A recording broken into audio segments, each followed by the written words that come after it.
সারা দেশে বৃষ্টি একেবারেই কমে যাওয়ায় তাপমাত্রা বেড়েছে। তাপপ্রবাহের কবলে পড়েছে দেশের ৪২ জেলা। আবহাওয়া অধিদপ্তর বলছে, বুধবার তাপপ্রবাহ অব্যাহত থাকতে পারে এবং এই কম বৃষ্টিপাত ও তাপমাত্রা বাড়ার প্রবণতা অব্যাহত থাকতে পারে ১৮ মে পর্যন্ত। বাড়বে তাপপ্রবাহের বিস্তৃতিও। তবে ১৯ মে থেকে আবার বৃষ্টি বেড়ে কমতে শুরু করবে তাপমাত্রা।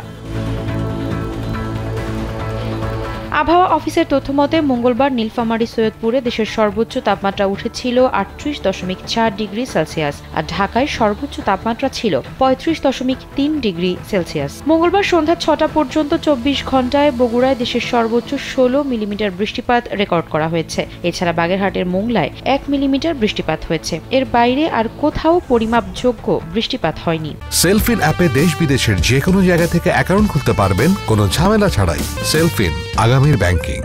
আবহাওয়া অধিদপ্তরের আবহাওয়াবিদ মোহাম্মদ ওমর ফারুক জানান, বৃষ্টি অনেকটাই কমে গেছে, ফলে তাপমাত্রা বেড়েছে। ১৮ মে পর্যন্ত তাপমাত্রা বাড়ার প্রবণতা অব্যাহত থাকবে। এ সময় মূলত মৃদু থেকে মাঝারি তাপপ্রবাহ থাকতে পারে দেশের বিভিন্ন অঞ্চলে। ১৯ মে থেকে আবার বৃষ্টি বেড়ে তাপমাত্রা কমা শুরু করবে। আবহাওয়া অধিদপ্তরের পূর্বাভাসে জানা গেছে, মঙ্গলবার সন্ধ্যা থেকে বুধবার সন্ধ্যার মধ্যে রাজশাহী, রংপুর, খুলনা, ঢাকা, ময়মনসিংহ এবং সিলেট বিভাগের ২-১ জায়গায় অস্থায়ীভাবে বৃষ্টি বা বজ্রসহ বৃষ্টি হতে পারে। এ সময় আংশিক মেঘলা আকাশ সহ দেশের অন্যত্র আবহাওয়া প্রধানত শুষ্ক থাকতে পারে। রাজশাহী, রংপুর, খুলনা এবং সিলেট বিভাগ সহ টাঙ্গাইল, ফরিদপুর, মাদারীপুর, কিশোরগঞ্জ, নেত্রকোনা, রাঙামাটি, নোয়াখালী, ফেনী, কুমিল্লা, কক্সবাজার, ভোলা এবং পটুয়াখালী জেলার উপর দিয়ে মৃদু তাপপ্রবাহ বয়ে যাচ্ছে। এই তাপপ্রবাহ অব্যাহত থাকতে পারে এবং বিস্তার লাভ করতে পারে। সারা দেশে দিন ও রাতের তাপমাত্রা সামান্য বৃদ্ধি পেতে পারে।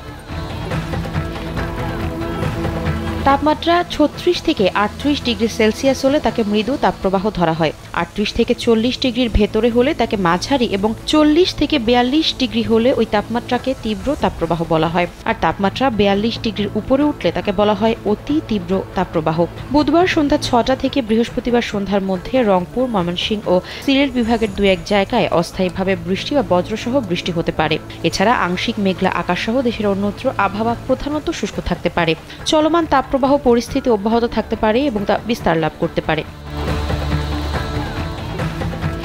চলতি গরমের মৌসুমে ৩১ মার্চ থেকে তাপপ্রবাহ শুরু হয়। ৬ মে পর্যন্ত প্রতিদিনই কোনো না কোনো অঞ্চলের ওপর দিয়ে বয়ে গেছে বিভিন্ন মাত্রার তাপপ্রবাহ।